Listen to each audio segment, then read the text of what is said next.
नमस्कार, आदाब। सरहद के दो रुख के शुमारे में आप सभी नाजरीन का इस्तकबाल है। आइए सबसे पहले नजर डालते हैं सुर्खियों पर। हुंजा के नसीराबाद में माइनिंग माफिया के खिलाफ मकामी अवाम का बड़ा एहतजाज। पाकिस्तानी मकबूजा कश्मीर में बिजली कटौती से नाराज अवाम का एक बार फिर एहतजाज। और जिला अनंतनाग में अवाम को साफ पानी मुहैया कराने के मकसद से इंफ्रास्ट्रक्चर की बेहतरी पर जोर। गिलगित बल्तिस्तान में अपने ही मादनियात पर अवाम का हक नहीं है। इन पर कब्जा है उन कंपनियों का जिसने इन्हें लीज पर लिया है।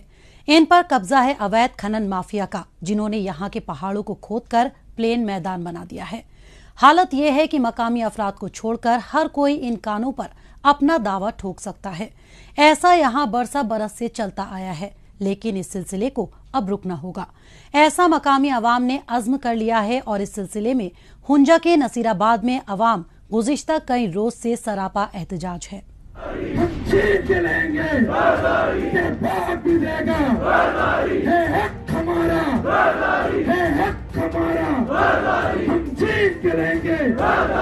वादिये हुंजा के नसीराबाद इलाके में पाकिस्तान से आजादी के तराने गूंज रहे हैं।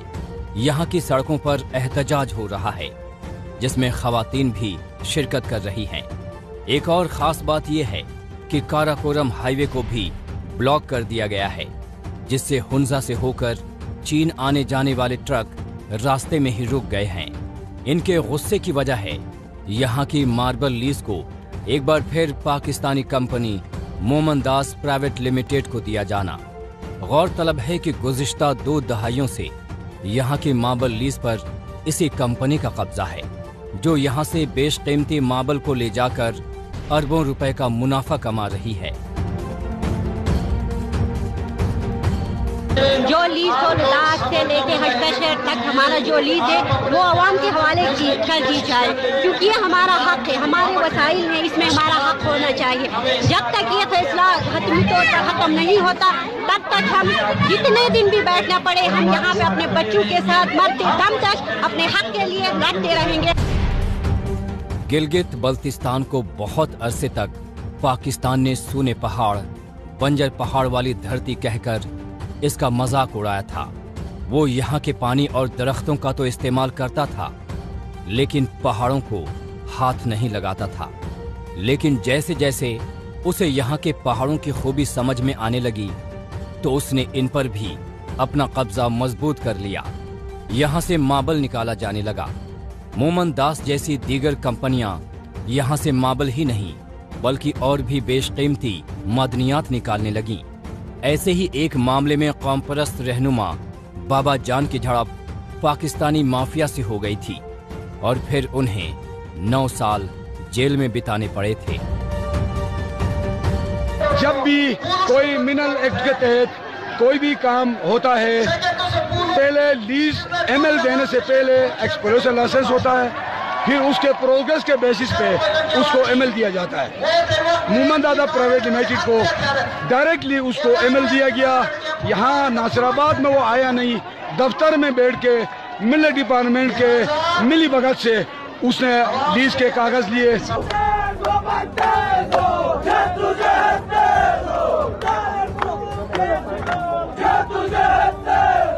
एहतजाज कर रहे लोग अपने ही मादनियात पर अपना कब्जा पाने के लिए लड़ाई लड़ रहे हैं।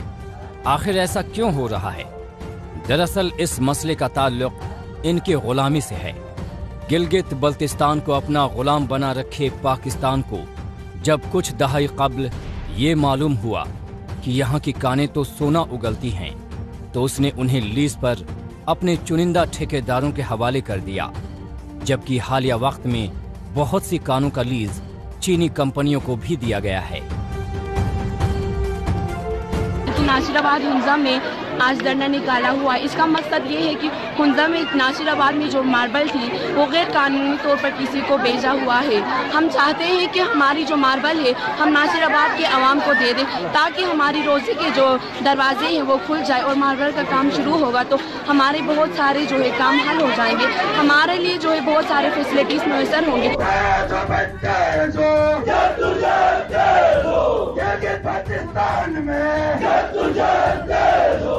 गिलगित बल्तिस्तान के अवाम जो एहतजाज करके अपनी मुखालिफत दर्ज करा रहे हैं, उनका साफ तौर पर पाकिस्तान की हुकूमत से मुतालबा है कि वो इस मामले में फिलफौर दखल दे। ऐसा इसलिए क्योंकि जब ये लीज पाकिस्तान की तरफ से जारी हुई है तो मकामी हुकूमत इसमें कुछ नहीं कर सकती, क्योंकि इन्हें तहफ़्फ़ुज़ देने से लेकर इनके खिलाफ कोई भी कार्रवाई न करने का फरमान सीधे इस्लामाबाद से आता है।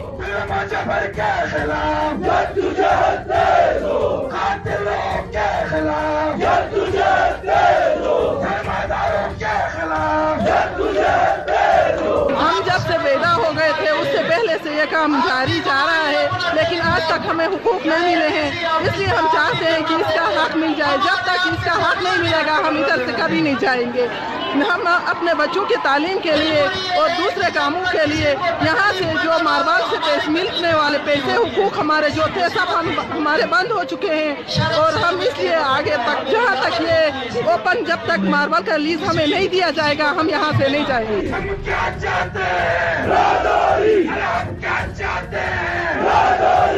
हुंजा के अवाम की मुखालिफत क्या और कितनी रंग लाएगी, इसे देखने के लिए थोड़ा इंतजार करना पड़ेगा।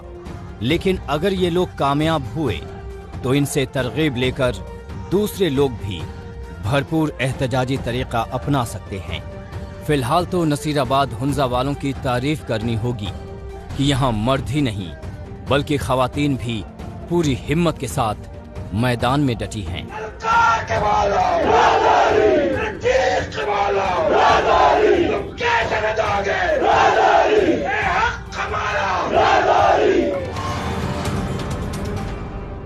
गिलगित बल्तिस्तान के मुख्तलिफ इलाकों में जल्द ही नसीराबाद जैसा प्रोटेस्ट देखने को मिल सकता है, क्योंकि इन जगहों के अवाम में भी काफी बेइत्मीनानी पाई जा रही है। बहरहाल एक बार फिर चलते हैं जम्मू कश्मीर की जानिब। यहाँ पर लोगों को साफ पानी मुहैया करवाने के लिए इंतजामिया की जानिब से इंफ्रास्ट्रक्चर को मजीद बेहतर बनाया जा रहा है। इसके लिए जम्मू कश्मीर के मुख्तलिफ इलाकों में वाटर रिजर्वायर टैंक तैयार किए जा रहे हैं, नई नई पाइपलाइन बिछाई जा रही हैं और छोटे बड़े ट्यूबवेल्स तैयार किए जा रहे हैं। इसी कड़ी में जिला अनंतनाग के डूरू वेरीनाग सब डिवीजन में पानी के आबी निजाम को बेहतर बनाने पर काम किया जा रहा है। मजीद तफसील हमारी इस रिपोर्ट में। जम्मू कश्मीर इंतजामिया की यही कोशिश है कि मुख्तलिफ देही इलाकों में रहने वाले लोगों को उनके घरों में ही साफ पानी दस्तयाब हो सके। इसी के मद्देनजर पहले से ही काम कर रहे वाटर सप्लाई इंफ्रास्ट्रक्चर को चुस्त दुरुस्त किया जा रहा है और जरूरत के मुताबिक नए वाटर टैंक्स और ट्यूबवेल के स्ट्रक्चर्स तैयार किए जा रहे हैं। इस संबंध में जिला अनंतनाग के चाकपट लड़कीपुरा पंचायत में PHE यानी पब्लिक हेल्थ इंजीनियरिंग महकमे की जानिब से वाटर रिजर्वायर टैंक का तामीरी काम पूरा किया जा रहा है। इसमें वाटर स्केर्स एरिया है, बहुत लोगों की डिमांड थी, पिछले सालों बहुत सालों से ये डिमांड थी। अब अल्हम्दुलिल्लाह ये कंप्लीट होने वाली है ये OHT। इसमें ऑलमोस्ट हमने 1 मंथ और लगेगा तो ये हम कमीशन कर रहे हैं ये स्कीम। इसमें हमने एक ट्यूबवेल ऑलरेडी बनाया है, वहाँ एक्सप्लोर है, वो तैयार है और पंप ऑपरेटर का वाटर भी कंप्लीट है, मैकेनिकल मशीनरी भी परचेज्ड है। विद इन 1 मंथ ये OHT का डोम डालना है और ये कंप्लीट होके हम लोगों के लिए वक्फ करेंगे। लोग बहुत ही खुश है और बहुत ही इस वक्त ये काम जोर शोर से चल रहा है। लोग बहुत शुक्रगुजार है, मुतमईन है, वो समझ रहे हैं कि हमें 1 महीने में ये पानी का मसला हल हो जाएगा। जनूबी कश्मीर के देही इलाके में PHE की तरफ से तैयार किए जाने वाले इस प्रोजेक्ट की लागत तकरीबन 2 करोड़ 37 लाख रुपए है। इस वाटर टैंक को जल्द से जल्द मुकम्मल करने के लिए महकमे के एहलकार दिन रात कोशा हैं। लिहाजा वाटर टैंक का बेशतर तामीरी काम तकरीबन पूरा होने वाला है और इस टैंक को फीड देने वाले ट्यूबवेल को पूरी तरह से तैयार कर लिया गया है। मुतल्लिका महकमे के इन इक़दामात को देखकर इलाका मकीन अब पूरी तरह से मुतमईन हैं कि इन्हें जल्द ही अपने घर में ही पीने का साफ पानी मिलने लगेगा। हमारी देरीना मांग थी कि हमें यहाँ पानी नहीं थी, तो अब हम शुक्रगुजार है इस गवर्नमेंट के, हमको यहाँ ये टंकी बन गई जो इंशाअल्लाह रहमान इसी हफ्ते में इसी महीने में चालू हो जाएगा। डूरू वेरीनाग सब डिवीजन में तैयार होने वाले इस वाटर टैंक से आसपास के 300 से ज्यादा कुनबों की साफ पानी की जरूरत पूरी हो सकेगी, जिसे जमीन से निकलने वाले पानी से फीड किया जाएगा। इसके लिए बोरवेल और ऑपरेटर के लिए हट को भी तैयार कर लिया गया है। अभी तो अंडर कंस्ट्रक्शन है, ये अभी तो पूरी नहीं है हुई टैंकी। जब टैंकी पूरी हो जाएगी तो हमारी यह देरीना मांग भी पूरी होगी। जब हम देखेंगे कि पानी है हमारे घरों में आएगा तो हम भी मुतमईन रहेंगे। वादी के मुख्तलिफ देही इलाकों में लोगों तक पानी पहुंचाने के लिए सिलसिलावार तरीके से काम किया जा रहा है। ऐसे में अनंतनाग में भी चल रहा वाटर टैंक का काम आने वाले वक्त में लोगों को साफ पानी की फराहमी के लिहाज से काफी अहमियत का हामिल है।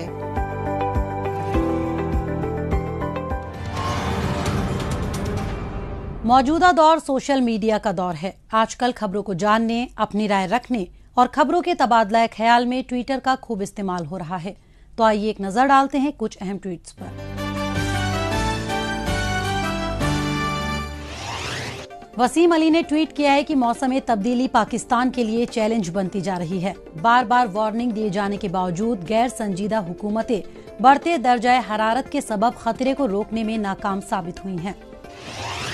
अब न्यूज ने ट्वीट किया है कि गिलगित के पास खाई में एक वैन के गिर जाने से 5 अफराद की मौत हो गई। आसिफ ने ट्वीट किया है कि गिलगित बल्तिस्तान में सरहद पर वाक़े फरनो गांव में अभी भी लोग 2G सिग्नल की खोज में लगे हुए हैं, जबकि गुज़िश्ता 4 बरसों से SCO हेडक्वार्टर ने टावर लगाने का वायदा किया हुआ है। डिस्ट्रिक्ट इंफॉर्मेशन सेंटर पुंछ ने ट्वीट किया है कि कबीलाई आबादी के लिए 200 स्मार्ट स्कूलों को उनके रिहायशी इलाकों में ही कायम किया गया है। जिंदा दिल कश्मीर ने ट्वीट किया है कि अगर आप ख्वाब देखते हैं तो उसे पूरा भी कर सकते हैं। आइए मिलते हैं जिला बांदीपोरा के दस्तकार मकबूल अहमद डार से, जिन्होंने कौमी परचम की अक्कासी करने वाले खूबसूरत वॉल कारपेट तैयार किए हैं। एहसास कश्मीर ने ट्वीट किया है कि कश्मीर का क्या खूबसूरत नजारा है। वादी की कुदरती खूबसूरती का कोई मुकाबला नहीं है, फिर चाहे दिन हो या रात, सर्दी हो या गर्मी, पतझड़ हो या मौसम बहार। आइए अब एक नजर डालते हैं हालिया रोज पाकिस्तानी मीडिया में भारत मुखालिफ खबरों की सच्चाई की जांच पड़ताल करने वाले हमारे सेगमेंट झूठ का पर्दाफाश पर। इसमें हमारे नाजरीन को पाकिस्तान के टेलीविजन चैनल्स में नश्र की जा रही झूठी खबरों की हकीकत से रूबरू करवाया जाता है। अभी आपको आगाह करते हैं भारत के गैर कानूनी तौर पर जेर कब्जा जम्मू कश्मीर की सूरत हाल से, जहां मोदी हुकूमत की तरफ से मुसल्लत करदा फौजी मुहासरे और मजहबी पाबंदियों की वजह से मुसलमान आज ईद उल अज़हा की रौनक से भी महरूम रहे। पाकिस्तान का सरकारी टेलीविजन चैनल PTV आंखें बंद करके भारत मुखालिफ प्रोपेगेंडा करने में लगा रहता है। चाहे कोई भी मुकद्दस दिन हो, कोई त्योहार हो, इससे उसे कुछ लेना देना नहीं। उसका वाहिद मकसद भारत के खिलाफ नफरत फैलाना और जम्मू कश्मीर में इंतजामिया को बदनाम करना है। अब जरा हालिया मामला ही देख लीजिए, जिसमें PTV का कहना है कि बड़ी ईद के मौके पर श्रीनगर में कश्मीरियों को नमाज अदा करने से रोका गया। ये सरासर झूठ है। जरा आप खुद ही इस मंजर को देखिए। श्रीनगर में ईद कुर्बा के रोज बड़ी तादाद में शहरी मस्जिद में नमाज अदा करते नजर आ रहे हैं और एक दूसरे से गले मिलकर इस पर अपनी खुशी जाहिर कर रहे हैं।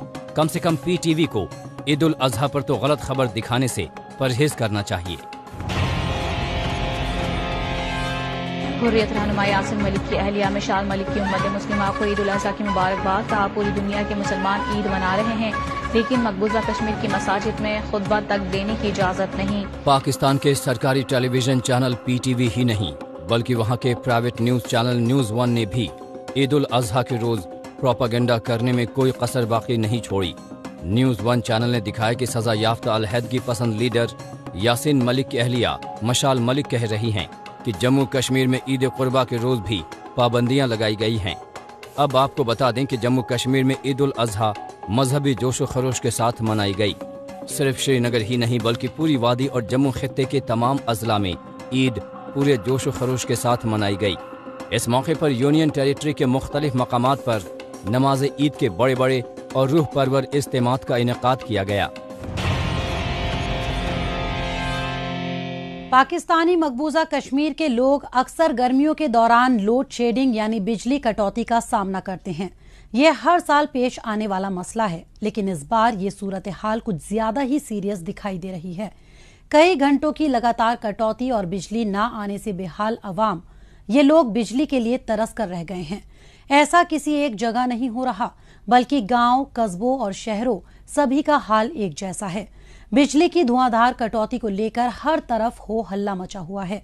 पूरे इलाके में शेड्यूल से काफी कम बिजली दी जा रही है, जिससे हर किसी को परेशानी का सामना करना पड़ रहा है।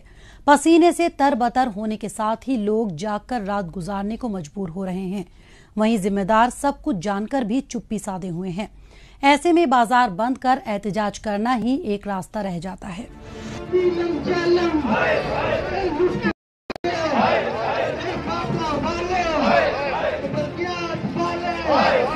तेज गर्मी और दरिया में पानी की कमी के चलते पाकिस्तानी मकबूजा कश्मीर में बिजली बहरान गहरा गया है। पूरे इलाके को दरकार है 400 मेगावाट से कुछ ज्यादा की, लेकिन इलाके को इसका आधा भी नहीं मिल रहा। इसका मतलब 12 घंटे तो कटौती पक्की है, लेकिन इसमें भी कुछ पेंच है। चाहे पावर ग्रिड से बिजली कितनी ही कम मिले, लेकिन वीआईपी इलाके 24/7 बिजली की चमक से नहाते दिख जाएंगे। सियासी रहनुमा, वज़रा, ब्यूरोक्रेट्स की रिहाइश गाहों और पाकिस्तानी फौजियों के ठिकाने कैंटोनमेंट एरिया जैसी जगहों पर हमेशा लाइट रहती है। इसका नतीजा है कि आम लोगों के लिए बिजली का हिस्सा और भी सिकुड़ जाता है और 12 घंटे मिलने वाली बिजली बमुश्किल 6 घंटे मिलती है। और इस नाइंसाफी का नतीजा है हंगामा आराई और एहतजाज।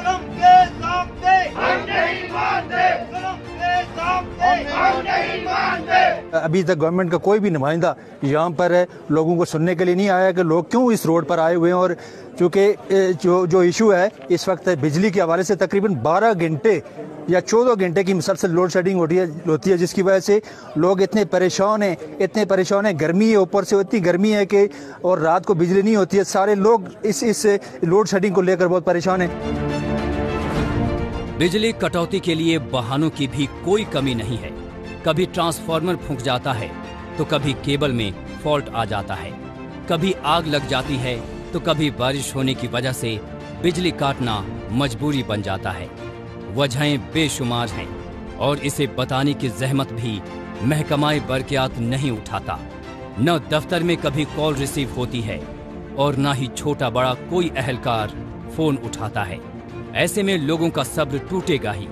और यही वजह है कि मुजफ्फराबाद में बाजार बंद हैं, टायर जल रहे हैं और रास्ता जाम है।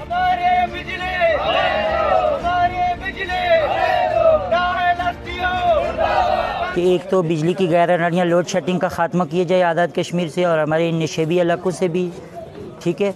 दूसरा हमारा एजेंडा ये है कि पाकिस्तान के हमारे आज़ाद कश्मीर के अंदर 4 से 5 हज़ार मेगावाट बिजली पैदा की जा रही है और आज़ाद कश्मीर की ज़रूरियात 400 मेगावाट है। हुकूमत पाकिस्तान फौरी तौर पर आज़ाद कश्मीर की 400 मेगावाट बिजली जो है वो पूरी करे। अगर इंतज़ामिया इस लीगल इशू पर कोई हमारे साथ टकराव का पॉलिसी इख्तियार करती है तो हमारा ये एजेंडा होगा कि फिर हम इंतज़ामिया को रोड पर, चौक चौराहों पर फिर टकराव होगा इंतज़ामिया के साथ। ये एक लीगल इशू है और इस पर हम कभी भी पीछे नहीं हटेंगे।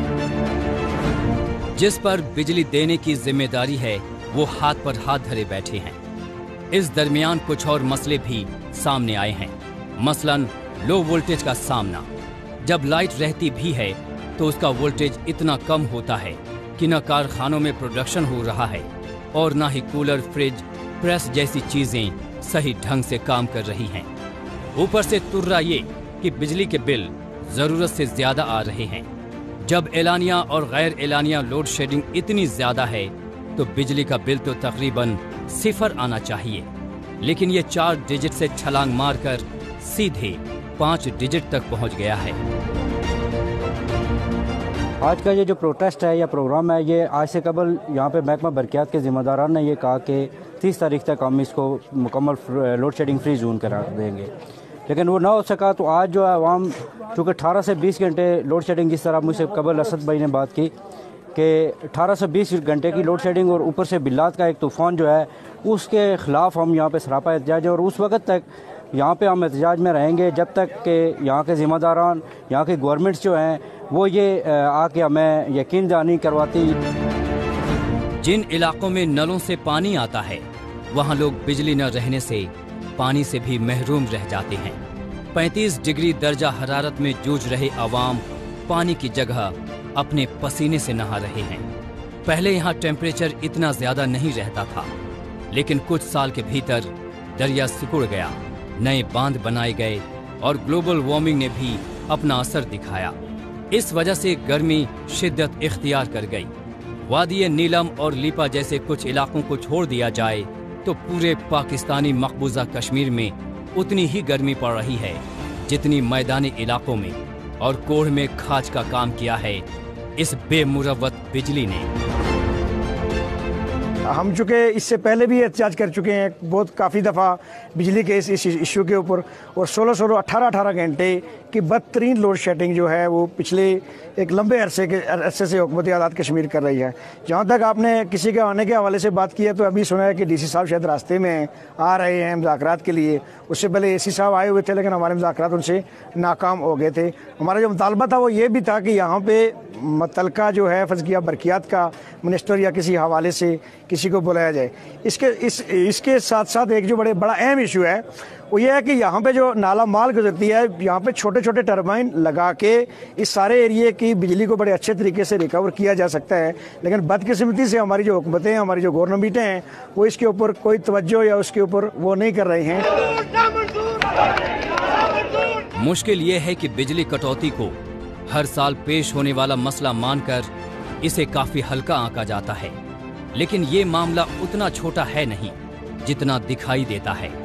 इसके न रहने से तालीम, तिजारत सब बर्बाद हो रही है, मुस्तकबिल तबाह हो रहा है। ऐसे में इसे छोटा मामला मानना हुक्मरानों की एक और गफलत है।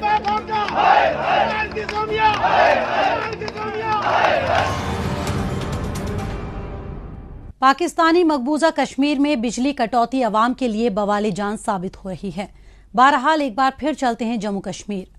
यहाँ पर अवाम की बहबूदी के लिए जम्मू कश्मीर इंतजामिया की जानिब से कई मुस्बत इक़दामात किए जाते रहे हैं। इसी तरह भारतीय हिफाजती अमले की तरफ से जम्मू कश्मीर के मुख्तलिफ दूर दराज, खासतौर से सरहदी इलाकों में ऑपरेशन सद्भावना के तहत अवाम की बेहतरी के लिए काम किया जा रहा है।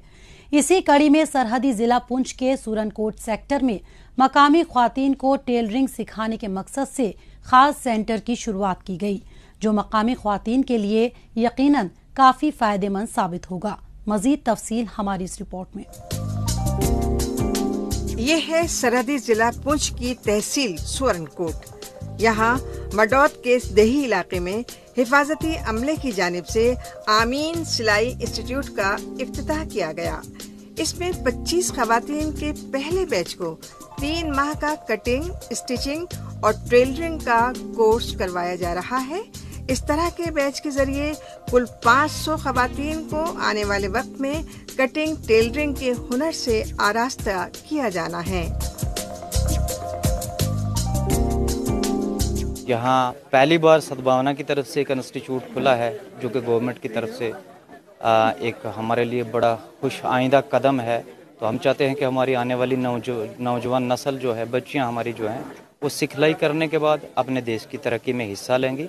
इसके लिए हम इंडियन फोर्स के बिलखसूस मशकूर और ममनून हैं कि उनकी तरफ से हमें ये बहुत बड़ा तोहफा मिला है।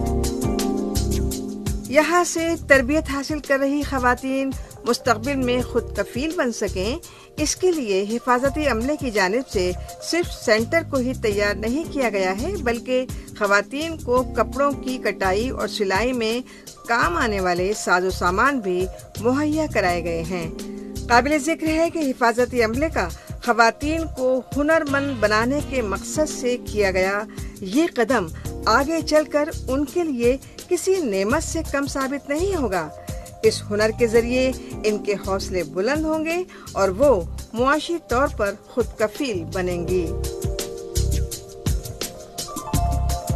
हमें यहाँ सेंटर मिला है इंडियन आर्मी की तरफ से, सिलाई का सेंटर है और हम बहुत दूर दराज इलाके में रहते हैं, यहाँ पे रोड भी नहीं है और हम इंडियन आर्मी का शुक्रिया अदा करना चाहते हैं कि हमें जिसने मौका दिया सीखने का और हम अपने पाँव पे खड़ा होना चाहते हैं। हम 25 लड़की यहाँ पे सीख रही हैं सिलाई का सेंटर। मैं इंडियन आर्मी का शुक्रगुजार हूँ जो उन्होंने हमें इतना अच्छा काम दिया है, हमें सिलाई करने का ये जो सेंटर दिया है और हम चाहते हैं कि हमें और भी साथ साथ सामान दे कि हम आगे बढ़े, हम अपने पैरों पे खड़े हो सके, हम आगे तरक्की करेंगे। 3 महीने तक ये कोर्स दिया है हमें, ये कोर्स हम पूरा करेंगे और इंडियन आर्मी का शुक्रगुजार करेंगे।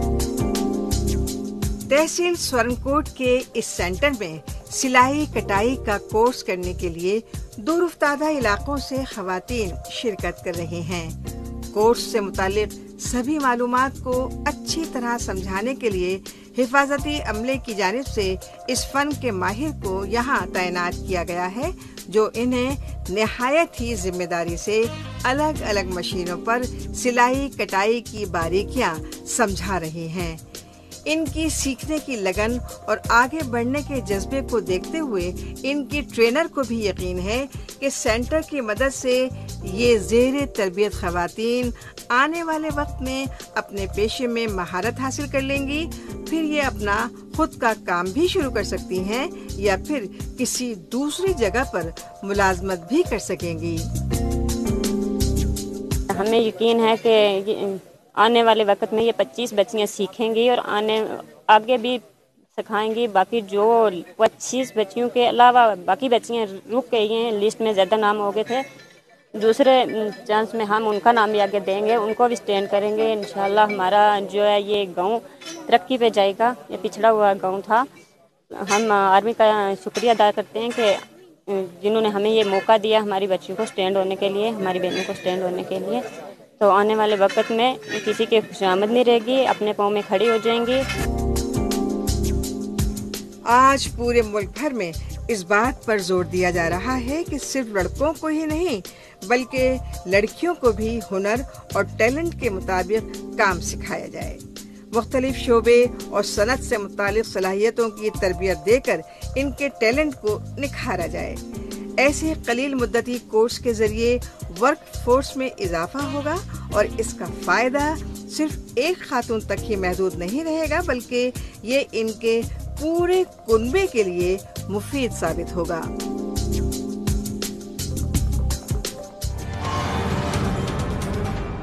नाजरीन, इसी के साथ हमें दीजिए इजाजत। अगले हफ्ते इसी दिन इसी वक्त फिर होगी मुलाकात। तब तक के लिए नमस्कार, खुदा हाफिज।